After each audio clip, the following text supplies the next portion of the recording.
सर्वांसमोर मांडावेत।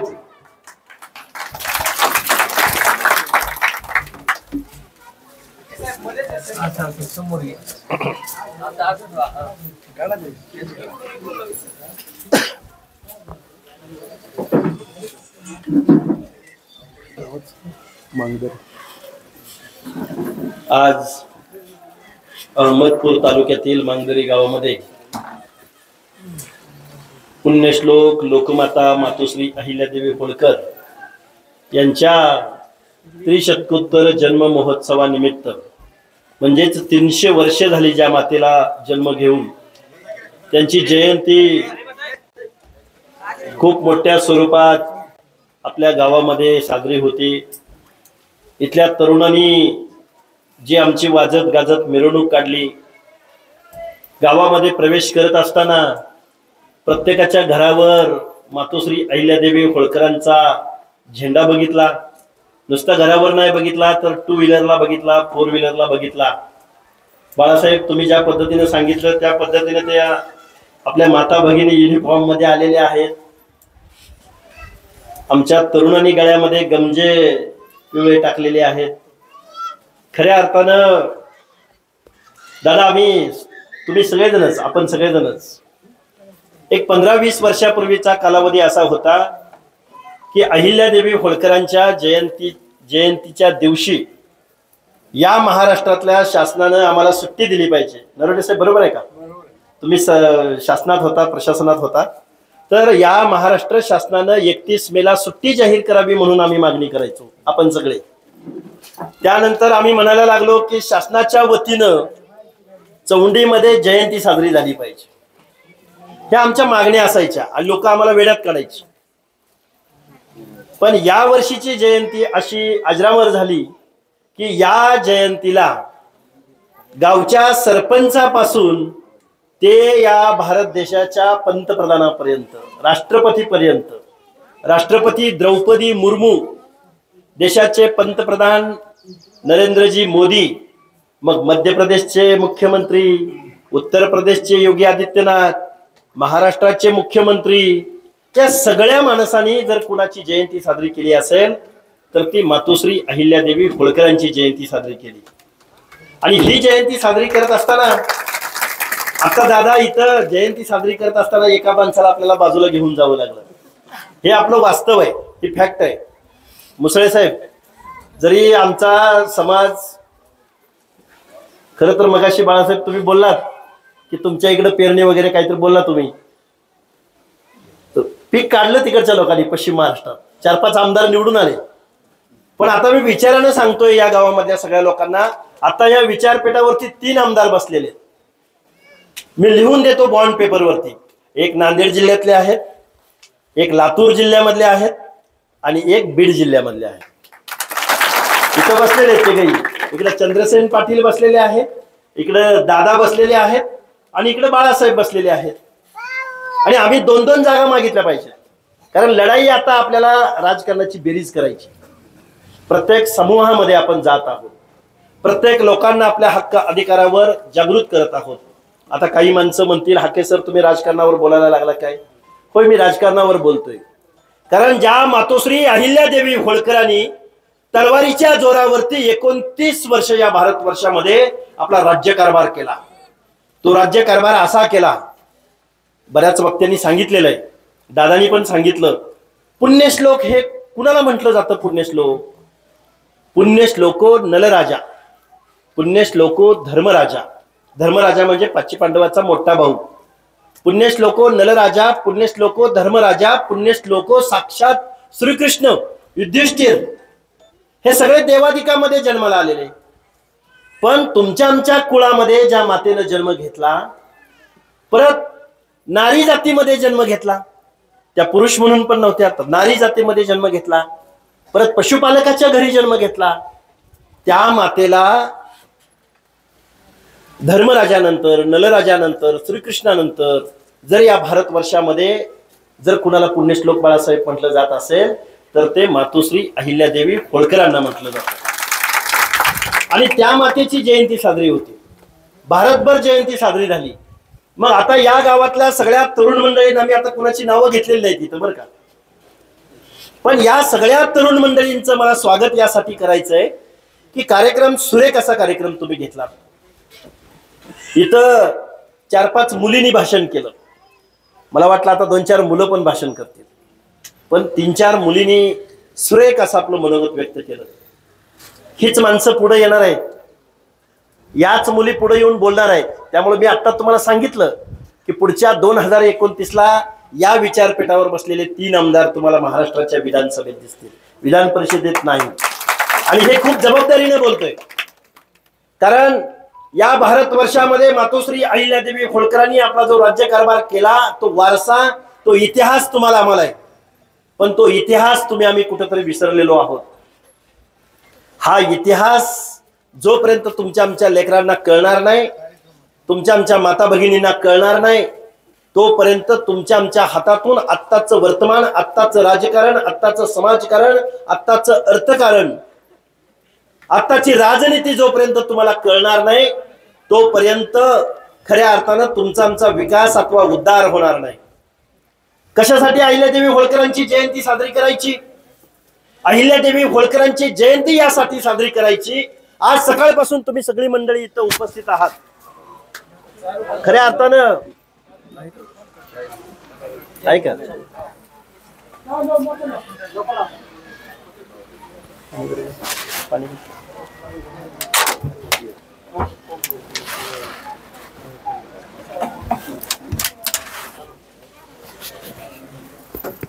झालं का सुरू?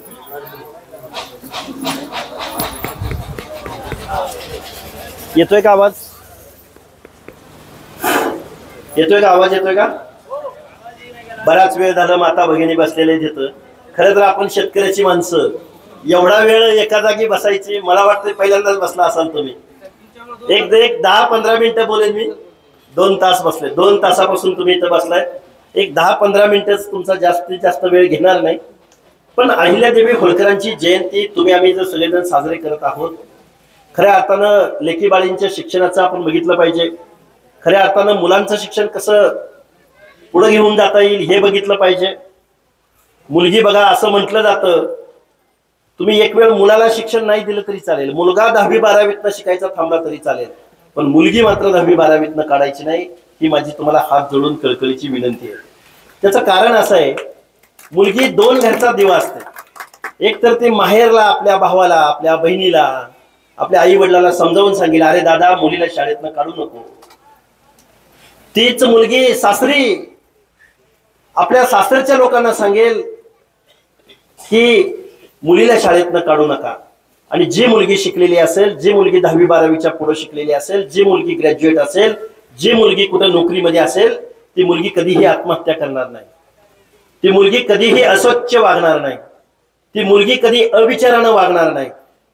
ती फक्त स्वतःच चांगल्या विचारानं वागेल असं नव्हे. ते घर ज्या लक्ष्मीच्या जोरावरती चालतं, ज्या लक्ष्मीच्या नीतीवरती चालतं, त्या घराला कधीही काहीही कमी पडणार नाही. म्हणून मुलींचं शिक्षण कुठेही थांबवायचं नाही. मग आता तुम्ही म्हणाल मी मुलींच्या शिक्षणावर बोलतोय, कारण मातोश्री अहिल्यादेवी होळकरांच्या हातामध्ये या भारतवर्षातला सुभेदार मल्हारराव होळकरांनी आपला राज्यकारभार दिला. आणि त्या मातोश्री अहिल्यादेवी होळकरांनी असा राज्यकारभार केला की त्या मातोश्री अहिल्यादेवी होळकरांची जयंती अख्ख्या भारतानं साजरी केली. हा इतिहास आहे ना तुमचा आणि आमचा. दादा मी तुम्हाला एक उदाहरण सांगतो, आमच्या भागामध्ये आणि तुमच्या भागामध्ये. कारण आमच्या भागामध्ये गावाच्या गाव देवकथेंचे, मग इकडं पण देवकथे बघायला भेटतात. त्यामुळे शेंडगे पण नाव ऐकलं. आमच्याकडे गावाच्या गाव शेंडगेंची आहेत. म्हणजे मला तुम्हाला सांगण्याचा उद्देश असा आहे की पहिला आपला पशुपालनाचा व्यवसाय होता. मेंढराला जिथं ओसाड माळरान लागायचं, सोनर पाटील तुम्ही मन्याड खोऱ्यातले म्हणलं जातं तुम्हाला. मन्याड खोऱ्यामध्ये सगळ्या डोंगराचे टेकड्यांचा भाग, या टेकड्यांच्या भागामध्ये काय होतं माहितीये का, मेंढर पाळायची म्हटलं की त्याच्या पायाला, त्याच्या खुराला चिकल माती लागली नाही पाहिजे. म्हणजे काळ्या रानामध्ये, चिखलाच्या रानामध्ये आपली मेंढर चरत नव्हती. ओसाड माळरान लागायचं. म्हणून आपण जिथं जिथं पर्जन्य छायेचा प्रदेश, जिथं जिथं दुष्काळी भाग, तिथं धनगराचे तालुके. मुसळे साहेब, खोमणे साहेब, मला तुम्हाला विचारानं सांगायचं आहे, या महाराष्ट्रामधले 60-70 मतदारसंघ असे आहेत की या माणसाने जर ठरवलं की एक गट्ट्यानं इथं कुणाला निवडून द्यायचं, तर 60 ते 70 मतदारसंघामध्ये आम्ही निर्णायक आमचं मतदान आहे, निर्णायक आमची लोकसंख्या आहे. पण चंद्रसेन पाटील फिरायचं कुणी? पाटील साहेब फक्त तालुका बघून नाही चालणार, जिल्हा बघून नाही चालणार. आज मला किती लांब यावं लागलं, मी काय लय शहाणा म्हणून आलोय का इथं? तुमच्याच घरामधला आहे. पण मराठवाड्यामधले काही जिल्हे, पश्चिम महाराष्ट्रातले काही जिल्हे, बाळासाहेब 5-6 मतदारसंघ रिझल्ट दिला पश्चिम महाराष्ट्रामध्ये. मराठवाड्यामध्ये पुढच्या वेळी निश्चित 5 ते 10च्या दरम्यान आमदार निवडून आले पाहिजेत. आपल्याला येऊ घातलेली पंचायत राजची निवडणूक आहे, त्या निवडणुकीमध्ये तुमचं आमचं प्रभुत्व दिसलं पाहिजे, एकी दिसली पाहिजे, गावागावामध्ये जाती जातीचा पैरा दिसला पाहिजे. आज पंचायत राज मधलं तुमचं आरक्षण आज चॅलेंज आहे. आज जर इथं कुणब्याच्या माध्यमातून जर माणसं तुमच्या विरुद्ध उभी राहिली, याचाली तुम्ही निवडून. बाळासाहेब तुम्ही झडपी सदस्य होतात, चंद्रसेन पाटील तुम्ही झडपी सदस्य होतात, तुमच्या भागामध्ये तुम्ही निवडून याली. पण नांदेड जिल्हा परिषदेचा अध्यक्ष व्हायची वेळ येईल किंवा तुमच्या बीड जिल्ह्याचा अध्यक्ष होण्याची वेळ येईल, त्याच वेळी ही माणसं ते तुम्हाला पद देणार नाहीत. म्हणून तुम्हाला या पंचायत राज मधलं आरक्षण वाचवण्यासाठी पुढे यावं लागेल. फक्त अहिल्यादेवींचा जयंती महोत्सव साजरा करून चालेल का? तुमच्या आमच्या पुढच्या पिढ्यांच्या हक्क आणि अधिकाराची लढाई सुद्धा तुम्हाला आम्हाला लढावी लागेल. नरवडे साहेब, बाळासाहेब तुम्ही इथं उपस्थित आहात. आपली एसटी आरक्षणाची लढाई 4 पिढ्या लढतायत. ही एसटी आरक्षणाची लढाई बद्दल मला काहीच म्हणायचं नाही. मी तर उपोषण करताय, बारामतीमध्ये मी सुद्धा उपोषण केलंय 2014 साली. पण आता आपल्या ताटातलं जे ओबीसीचं आरक्षण आहे, VJNTचं आरक्षण आहे, मला जबाबदारीने सांगायचं आहे चंद्रसेन पाटील, आपल्या नांदेड मधलं एक कोकणे नावाचं एका शेतमजुराचं, शेतामध्ये काम करतात ज्याचे आई वडील, तो कोकणे नावाचा मुलगा IIT मधून सिलेक्ट झालाय. दिल्ली IIT मिळाली त्याला. कुणाचं पोरग आहे? काबाड कष्ट करणाऱ्या शेतकऱ्याचं पोरग आहे. ओबीसी कोट्यामधून दिल्लीमध्ये IIT ला त्याचं सिलेक्शन झालंय. माझ्या दौंड तालुक्यातल्या केडगाव गावामध्ये, केडगाव चौफुला रोडवर जाताना तुम्ही पाहत असाल, तिथं एक प्राजक्ता तरंगे नावाची पोरगी आहे, जिचे वडील वॉचमनचं काम करतात पुण्यामध्ये. त्यांची मुलगी IIT ला ओबीसी कोट्यामधून सिलेक्ट झाली. परत वाघमोडे नावाचा एक मुलगा आहे, त्याचं IIT ला सिलेक्शन झालंय. कशामधून झालंय? तर ओबीसी कोट्यामधून झालंय. मी दिल्लीच्या लेवलची बात करतोय. आता जिथं एका सरांचा आपण सत्कार केला, नाव काय सर त्यांचं? गुमनर सर. त्यांच्या मुलीला 10वीला किती मार्क्स पडलेत? 99%. राहिले किती? 99% मार्क्स पडलेत. 99. आता होते इथं कुठे समोर चिलगर सर आहेत का? बघा त्यांच्या मुलीला किती टक्के मार्क्स पडलेत? 99% मार्क्स पडलेत पॉइंट मध्ये. बघा मी तुम्हाला का सांगतोय हे, कारण मुलगी जर शिकायला लागली तर मुलीला थांबवायचं नाही.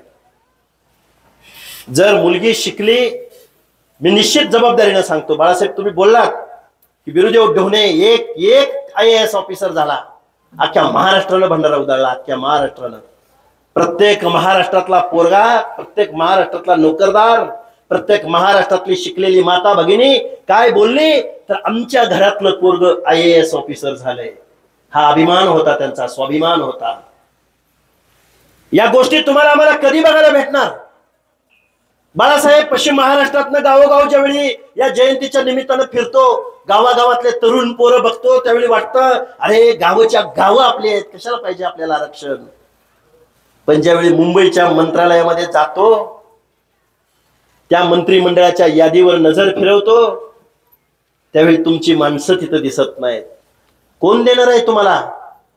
कोण तुमच्या महाज्योतीला पैसे देणार आहेत?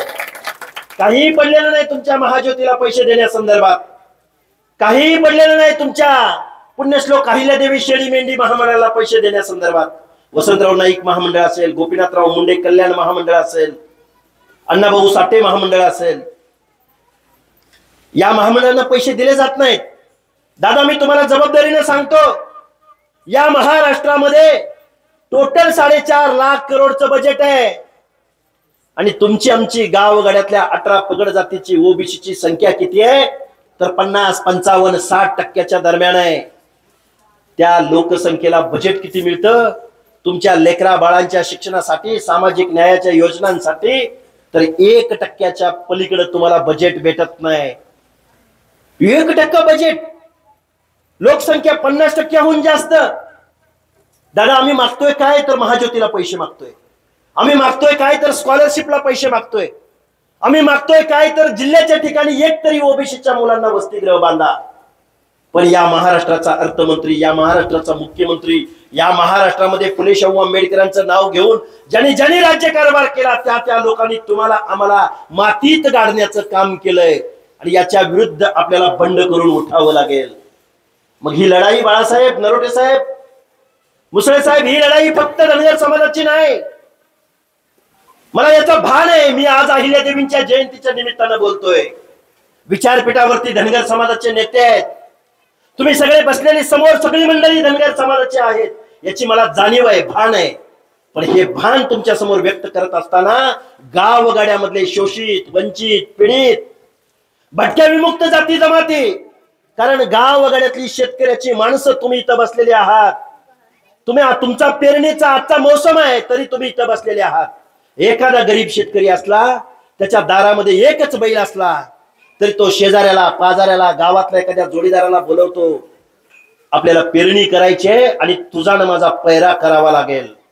पैरा केला तर तुमची पेरणी होऊ शकते. गावगाड्यामध्ये तुमचं आमचं प्रतिनिधित्व निवडून जात नाही. आज गणेश दादांसाठी आम्ही पैरा केला या अहमदपूर मतदारसंघामध्ये. चंद्रसेन पाटलांसाठी आम्ही त्या लोहा कंधारमध्ये पैरा केला. तो पैरा करत असताना काही यश अपयश आलंय, आपल्याला बरंच शिकायला भेटलंय. आपल्याला अहिल्यादेवी होळकरांची जयंती साजरी करत असताना स्वर्गीय गोपीनाथराव मुंडेंचं नाव सुद्धा तुम्हाला आम्हाला घ्यावं लागेल. हे का बोलतोय तुमच्या समोर? गावगाड्यातल्या जाती जातींची, शोषितांची लढाई तुम्हाला आम्हाला दादा घ्यावी लागेल खांद्यावरती. कारण गावगाड्यामध्ये तुमच्यापेक्षाही बिकट जीवन जगणारी माणसं आहे. गावगाड्यामध्ये बलुते आलुते मंडळी, त्यांना तर काय भेटलंय? म्हणून मातोश्री अहिल्यादेवी होळकरांच्या आदर्श राज्य कारभाराचा जर वसा आणि वारसा तुम्हाला चालवायचा असेल तर अखिल मानव जातीसाठी तुम्हाला आम्हाला कार्य करावं लागेल. पुण्यश्लोक ही पदवी मातोश्री अहिल्यादेवी होळकरांना पुण्यश्लोक ही पदवी कुठल्या विद्यापीठात मिळाली नाही, कुठल्या संस्थेने दिली नाही, कुठल्या सरकारनं नाही दिली, तर भारत वर्षामधल्या अखिल मानव जातीच्या अनेक जाती धर्माच्या लोकांनी मातोश्री अहिल्यादेवी होळकरांना पुण्यश्लोक ही पदवी दिली. हा तुमचा आमचा इतिहास आहे. हा इतिहास तुम्हाला आम्हाला त्याची पारायण करावी लागतील. जयंतीच्या निमित्तानं तुम्ही सगळ्या लोकांना एकत्र यावं लागेल. काही निर्णय करावे लागतील, काही शपथ तुम्हाला आम्हाला घ्यावे लागतील. आमच्या तरुण पोरांना शपथ घ्यावी लागेल, मी 12वीतनं शिक्षण थांबवणार नाही. तरुण पोरांना शपथ घ्यावी लागेल, मला स्पर्धा परीक्षेला बसावं लागेल. माझ्या माता भगिनींना शपथ घ्यावी लागेल, माझ्या नशिबी काबाड कष्ट करायची वेळ आली, पण माझी लेकरं बाळ काबाड कष्ट करणार नाही. तुम्हाला आम्हाला शपथ घ्यावी लागेल. मतदानाला जाताना फक्त एकटा चोरून लपून छपून मतदानाला नाही जाणार. गाव गाड्यातल्या वाड्या वस्त्यावरच्या हर एक माणसाला बरोबर घेईन आणि झुंडीनं जाऊन मतदान करेल आणि माझ्या माणसाला मतदान करेल. ही शपथ घ्यावी लागेल तुम्हाला आम्हाला. आता दादाला तर मतदान करायचंय, सकाळी जाऊ का संध्याकाळी जाऊ का दुपारी जाऊ, एकटाच जाऊ का बायकोला गाडीवर घेऊन दोघच जाऊ, असं नाही. गावगाड्यामध्ये वाजत गाजत पारंपरिक वेशात आज अहिल्यादेवी होळकरांच्या जयंतीच्या निमित्तानं तुम्ही वाजत गाजत सण उत्सव साजरा करताय. पण सण उत्सव खरा कधी? मतदानाच्या दिवशी आपल्या हक्क आणि अधिकारासाठी माझ्या माणसाला मला मतदान करायचंय, माझ्या माणसाला मला आमदार करायचंय, माझ्या माणसाला मला खासदार करायचंय. आणि या महाराष्ट्रामध्ये तुमच्या आमच्या हक्क अधिकार, दैन्य, दारिद्र्य, समस्या, अडी अडचणी या सगळ्या प्रश्नावरती आवाज उठवणारा माणूस मला महाराष्ट्राच्या विधानसभेत पाठवायचंय. असं काहीतरी वाटलं पाहिजे ना तुम्हाला, मला वाटलं पाहिजे की नाही वाटलं पाहिजे? माझ्या महाराष्ट्रातल्या लोकांना मला सांगायचंय, धनगर समाजातल्या विशेष करून लोकांना सांगायचंय, मुसळे साहेब, गोपीनाथरावजी मुंडे तुमच्या मराठवाड्यामधले या लातूर जिल्ह्यातल्या रेणापूर मतदारसंघामध्ये निवडणूक लढायचे. बाळासाहेब, आम्ही छोटे छोटे होतो, हायस्कूलला होतो, तेवढे आमच्या भागातली माणसं काय म्हणायची? की धनगर समाजाचा एक खूप मोठा नेता मराठवाड्यात तयार झालाय, गोपीनाथराव मुंडे नावाचा. तिकडच्या धनगर समाजाला असं वाटायचं की हा आमच्या समाजात नेता निर्माण झालाय. हे उदाहरण मी का सांगतोय, कारण त्या लोकांना वाटायचं की हा आमच्यासाठी लढतोय, जातीपातीच्या पलीकडे जाऊन लढतोय. आरक्षणाची लढाई लढलीच पाहिजे ना, हक्क अधिकाराची लढाई लढलीच पाहिजे ना, पण राजकारण कधी करायचं? ज्या मातोश्री अहिल्यादेवी होळकरांनी एका हातामध्ये राजदंड आणि एका हातामध्ये तलवार, एका हातामध्ये पिंड घेतली धर्मकारणासाठी, राजदंड घेतला राजकारणासाठी, तलवार घेतली राघोबा पेशव्यांसारख्या शत्रूंना नेस्तनाबूत करण्यासाठी. अरे एवढं मोठं रसायन मातोश्री अहिल्यादेवी होळकरांच्या चरणी होतं. हा इतिहास तुमचा आमचा आहे. महाराष्ट्रातल्या लोकांना सांगावंसं वाटतं, आता लाईव्हच्या माध्यमातून हे भाषण लाईव्ह आहे. आता माझ्या या वस्तीवरच्या लोकांनी मला बोलायला संधी दिली. दादांना इथं बोलवलंय, बाळासाहेबांना इथं बोलवलंय, चंद्रसेन पाटलांना बोलवलंय, कोमने साहेबांना बोलवलंय, या गावच्या सरपंचांचं, उपसरपंचाचं, त्याचबरोबर जयंती महोत्सव कमिटीच्या पोरांचं मी आभार, जेवढं आभार मानावं तेवढं कमी आहे. मी एक तुमच्या समोर उदाहरण सांगेन, माझ्या माता भगिनी इथं बसलेत म्हणून सांगेन. विश्वरत्न महामानव डॉक्टर बाबासाहेब आंबेडकरांनी हा देश निर्माण झाला, त्यावेळी लोकशाही प्रदान झाली, त्यावेळी संविधान दिलं.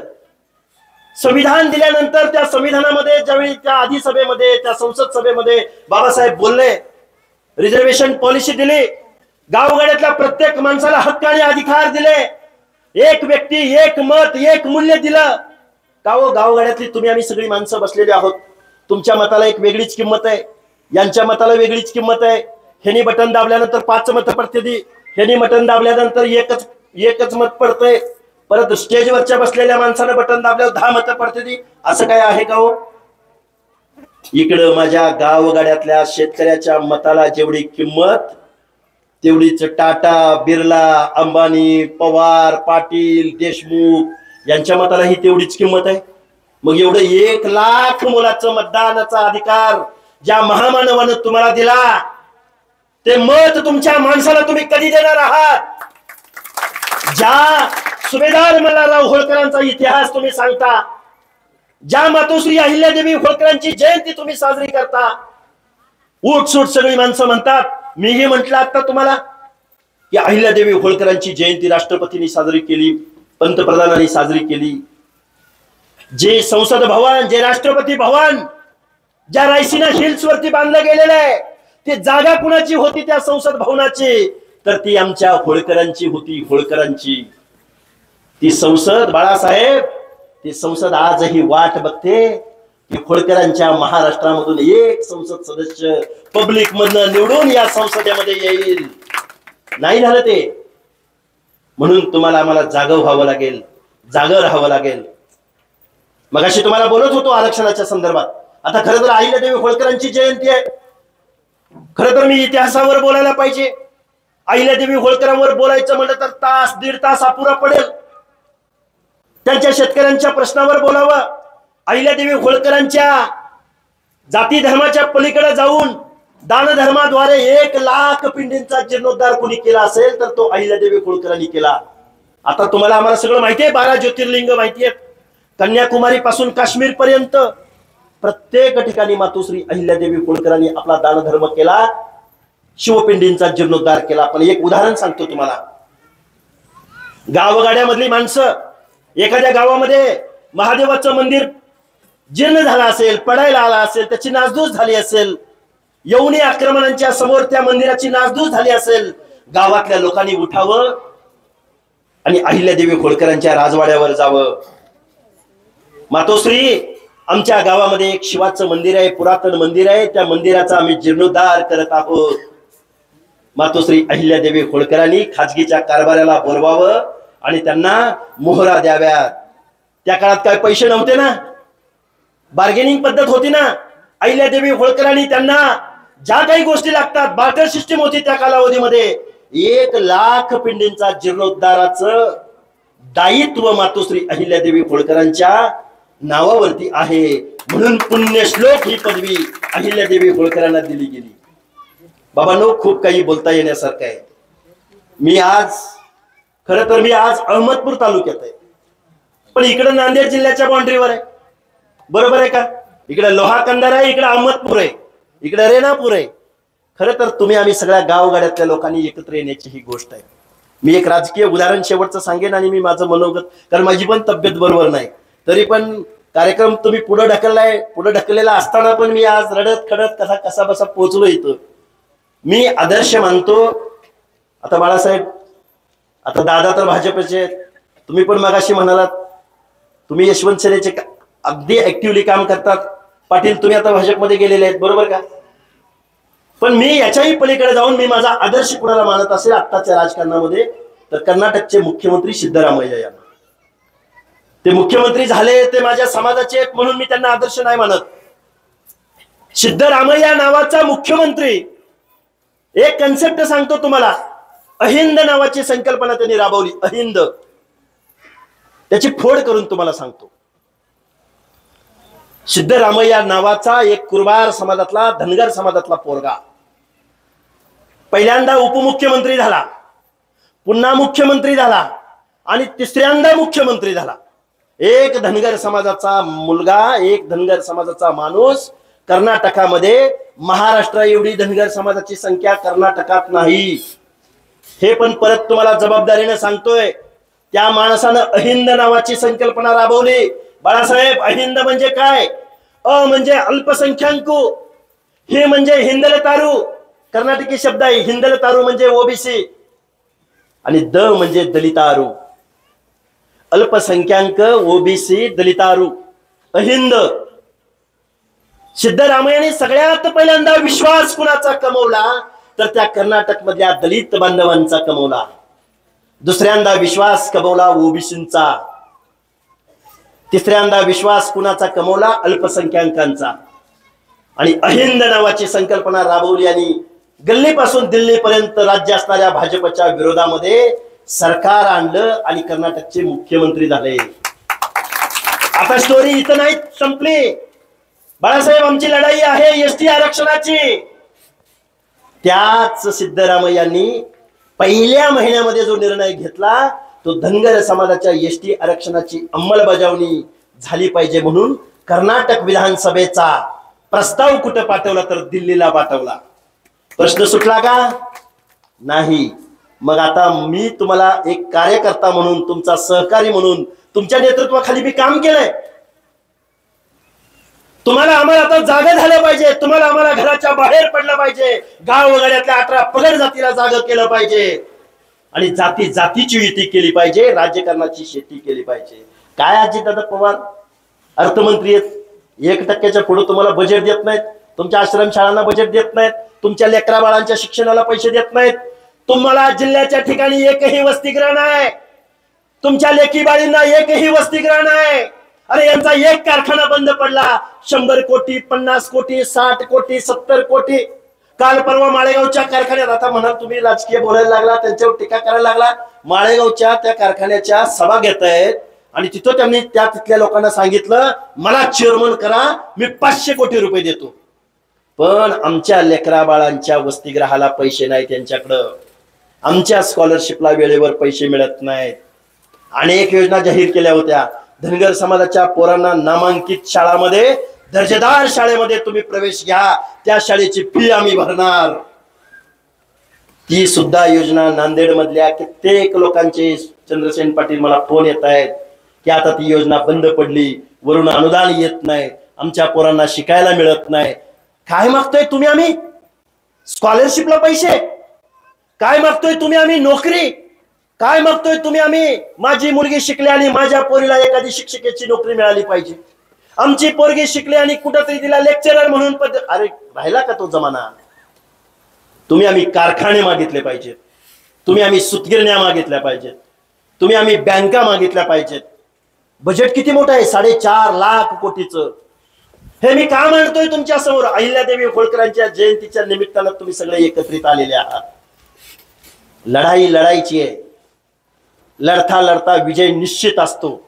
तुम्ही लढलाच नाही तर पुढचं लेकरा बाळांनी काय आदर्श घ्यायचा? आज दादा लढतायत, पुढे वाटेल ना कुणाला तरी की 2009 ला अशी लढत झाली, 2014 ला अशी लढत झाली, 2019 ला अशी लढत झाली. 2024 ला अशी लढत झाली, 2029 ला एवढे वाघ निवडून आले. अरे हे चित्र निर्माण होणार की नाही तुमच्या समोर? का जयंती साजरी करायची आणि घरी निघून जायचं? एवढा लिमिटेड अर्थानं जयंती साजरी करायची आहे का? गावामध्ये अनेक जत्रा असतात, उरूस असतो, गावातल्या ग्रामदैवताची जत्रा करतो आपण वाजत गाजत, जो धिंगाणा घालायचा तो घालतो, परत वर्षभर आपल्या आपल्या कामाला निघून जातो. पण जयंती अशी नाही साजरी करायची. जयंतीच्या दिवशी गावातली पोरं जे जे शैक्षणिक दृष्ट्या यशस्वी झालेले आहेत त्यांचा सत्कार झाला पाहिजे. जो मिलिटरी मधून रिटायर्ड झाला त्याचा सत्कार झाला पाहिजे. जो पोलीस मध्ये भरती झाला त्याचा सत्कार झाला पाहिजे. ज्याला 10वीला मेरिट मध्ये येता आलं त्याचा सत्कार झाला पाहिजे. ज्या मुलानं नीट क्वालिफाय झाले त्यांचा सत्कार झाला पाहिजे. सीईटी पास झाला त्याचा सत्कार झाला पाहिजे. इंजिनिअरिंगला ऍडमिशन मिळालं त्याचा सत्कार झाला पाहिजे. गावगाड्यातली 4 पोरं आणि त्या 4 पोरांना गावाच्या पाराच्या कट्ट्यावरती आणून जर त्याचा तुम्ही सत्कार केलात तर 10वीला जेवढी 10-15 पोरं अभ्यास करतात त्या 10-15 पोरापैकी 90% पोरांनी मार्क्स मिळवले पाहिजेत. हे काम तुमचं आणि आमचं आहे. म्हणून जयंती साजरी केली गेली पाहिजे. खूप काही बोलता येण्यासारखं आहे, खूप काही गोष्टी मांडायच्या होत्या. जेवढ्या मांडायच्या तेवढ्या मी मांडण्याचा प्रयत्न केलाय. तुम्ही सगळ्या मंडळींनी एवढा सुरेख असा कार्यक्रम इथं घेतला त्याबद्दल मी तुमच्या सर्वांचं आभार व्यक्त करतो. परत पुढच्या वर्षी अतिशय चांगल्या पद्धतीने तुम्ही कार्यक्रम घ्याल, तुमच्या आमच्या हिताची भाषा बोलाल, तुमच्या आमच्या लेकरा बाळांच्या संदर्भातली भाषा बोलाल. मातोश्री अहिल्यादेवी होळकरांच्या जयंतीच्या निमित्तानं एक शेवटचं उदाहरण सांगतो आणि मी माझं मनोगत थांबवतो. मगाशीच मी सांगता सांगता तो मुद्दा राहून गेला. बाबासाहेबांनी संविधान तुम्हाला दिलं, त्यावेळी ते संविधान जाहीर करत असताना, त्या संविधान सभेत बोलत असताना, रिझर्वेशनची पॉलिसी राबवली जात असताना बाबासाहेबांनी एक संदेश या भारतवर्षाला दिलेला होता. ज्या घरातली माता भगिनी, ज्या घरातली महिला चाऱ्याच्या आणि सरपणाच्या शोधार्थ घर सोडून डोंगराच्या कुशीला जाते ते घर कधी सुधारलेलं असू शकत नाही. ज्या घरातली माता भगिनी, ज्या घरातली लेक 10वी-12वीच्या पुढे शिक्षण घेते, ज्या घरातली लेक नोकरीमध्ये जाण्यासाठी धडपडते, ज्या घरातली लेक या सगळ्या दृष्टिकोनातून ज्ञान आत्मसात करते ते घर कधीही मागं राहणार नाही. हे बाबासाहेबांनी संविधान सभेमध्ये सांगितलेलं होतं. मग आता तुमच्या आमच्या माता भगिनी काय करतात? ऊसतोडीचं काम तुमच्या आमच्या माता भगिनी, दुधात गाईचा गोटा असेल सकाळी उठल्यापासून रात्री 12 वाजेपर्यंत काम कोण करते? माता भगिनी. मळ्यामधले शेतातलं शारीरिक श्रमाचं काम कोण करते? माता भगिनी. दिवसभर तिनं काम करायचं, परत घरात येऊन घरातल्या सगळ्या अन्न पाणी या सगळ्या गोष्टीची जबाबदारी तिनंच घ्यायची. तुम्ही आम्ही नक्की काय करायचं? तुम्ही आम्ही कसं वागलं पाहिजे? का इकडे अहिल्यादेवी होळकरांची जयंती साजरी करायची आणि घरामध्ये जाऊन रुबाब गाजवायचा? या सगळ्या गोष्टी कुठेतरी बाजूला गेल्या पाहिजेत. असा कुठेतरी संकल्प तुम्ही आम्ही केला पाहिजे. अरे समाज 2025 सालामध्ये तुम्ही आम्ही जगतो आहोत. मोबाईलवरती सगळ्या गोष्टी आलेल्या आहेत. तुम्हाला आम्हाला तुमच्या आमच्या हिताची भाषा कळली पाहिजे. एक आपली माता भगिनी, एक आपली पत्नी एवढं रात्रंदिवस काम करते, मी सुद्धा अंग झाडून काम केलं पाहिजे. आता मी बोलायला लागलोय, कीर्तनकारागत बोलायला लागलोय, प्रवचन सांगायला लागलोय, प्रबोधन करायला लागलोय, शिक्षणावर बोलायला लागलोय, का जयंतीवर बोलायला लागलोय, कशावर बोलायचं, किती वेळ बोलायचं, या सगळ्या गोष्टीचा तुम्ही आम्ही बांधवांनो सगळ्यांनी एकत्रित आलं पाहिजे. तुमचा आमचा एकसंघ समाज निर्माण झाला पाहिजे. समाजाच्या पलीकडे परत 18 पगड जाती आहेत. 18 पगड जातीच्या पलीकडे राष्ट्र नावाची संकल्पना आहे, राष्ट्राच्या पलीकडे देश नावाची संकल्पना आहे. या सगळ्या देशाच्या संकल्पनेमध्ये मातोश्री अहिल्यादेवी होळकरांचं अढळाचं स्थान होतं. आणि तुम्ही आम्ही मात्र गावगाड्यामध्ये काय करतो याचा विचार तुम्हाला आम्हाला करावा लागेल. तुमचं आमचं नेतृत्व, तुमचं आमचं प्रतिनिधित्व, तुमची आमची माणसं आमदार खासदार झाली पाहिजेत, तुमची आमची माणसं मंत्रिमंडळात बसली पाहिजेत. तुमचा आमचा माणूस खरोखर हौसाची नवसाची नायकाचे जर तुम्ही वारस असाल तर महाराष्ट्राचा मुख्यमंत्री कधीतरी तुमचा झाला पाहिजे. जर तुम्ही म्हणाल डायरेक्ट मुख्यमंत्री पदालाच हात घातला, तिथं आमदार घडवता नाकी न आले. अरे गावगाड्यातली तुम्ही आम्ही सगळी माणसं एक झालो ना. एक झाल्यावर काय घडू शकतं? मंत्री सोडावं, सिद्धरामय्याचा एकच कन्सेप्ट सांगितला ना मी तुम्हाला. काय तिथे काय सगळा अख्खा कर्नाटक काय कुरवार समाजाचा आहे का? गावगाडा एक झाला पाहिजे, तुमच्या आमच्या हिताची भाषा बोलली पाहिजे. कुठला सरंजामदार, वतनदार, जागीरदार, पैसेवाला. मग असे सांगितलं मी तुम्हाला 1,00,000 मोलाच्या मताचा अधिकार तुम्हाला दिलाय. हे 1,00,000 मोलाचं मत 500, 1000, 2000 दुसऱ्या माणसाला द्यायचं. ज्या माणसाला तुमच्या आमच्या हिताची भाषा माहित नाही, ज्या माणसाने तुमच्या आमच्या प्रश्नावर कधी प्रश्न विचारला नाही, अरे त्यांना कधी जा विचारणार. शिक्षण हे वाघिणीचं दूध आहे. शिक्षण हे वाघिणीचं दूध आहे. पण तुमच्या आमच्या महामानवांच्या जयंत्या म्हणजे एकत्र येण्याची ही खूप मोठी संधी आहे. कारण बाकीच्या ठिकाणी एवढं बोलायला लागलो तर हाके सर टाइम संपला तुमचा, बोलू देतील का? जयंतीच्या निमित्तानं मी माझ्या समाजासमोर, माझ्या गावगाड्यातल्या शोषित वंचित समाजाच्या समोर काही हिताच्या गोष्टी, काही भूतकाळातल्या गोष्टी, काही वर्तमानातल्या गोष्टी आणि पुढील आपल्या हक्क अधिकाराच्या लढाईच्या संदर्भातल्या गोष्टी मांडल्या पाहिजेत. तरच जयंतीच्या निमित्तानं तुम्हा सगळ्या लोकांना, खरं तर पाटील साहेब, पुढच्या कालावधीमध्ये आपल्याला या ओबीसी रिझर्वेशन संदर्भात किंवा आरक्षणाच्या संदर्भात, एकूण आपल्या हक्क अधिकारा संदर्भात आपण प्रायोरिटी ठरवली पाहिजे. पंचायत राजच्या निवडणुकीच्या अगोदर या महाराष्ट्रातला गावगाडा एकत्र करण्याची जबाबदारी तुमच्यावर आहे. एका मतदारसंघापुरतं नाही नेतृत्व तुम्ही. मराठवाड्यामध्ये पोकळी आहे, पोकळी मराठवाड्यामध्ये. आणि तुम्ही जर ही जबाबदारी घेतली तर आम्हाला काय गरज आहे तेवढ्या लांब इकडे यायची? म्हणजे येणार आम्ही, तर त्यात काही वाद असण्याचं कारण नाही. पण माणसं तयार झाली पाहिजेत, 100 माणसं तयार झाली पाहिजेत, 100. एवढे मी तुमच्या समोर आशा व्यक्त करतो. खूप काही बोलता येण्यासारखं होतं. एकदम शांत चित्तानं तुमच्या समोर काही 4 गोष्टी तुम्ही ऐकून घेतलात, त्याबद्दल तुमच्या सर्वांचा आभार व्यक्त करतो. आणि इथून पुढच्या लढाईमध्ये खांद्याला खांदा लावून तुम्ही पुढे येणार यात तिळमात्र शंका नाही, एवढी आशा व्यक्त करतो आणि माझं मनोगत थांबवतो. धन्यवाद. धन्यवाद साहेब. असा संविधानाचा अभ्यास असो की कुठलाही असो, अशा जर जिल्ह्यात जर तुमच्यासारखे जर माणसं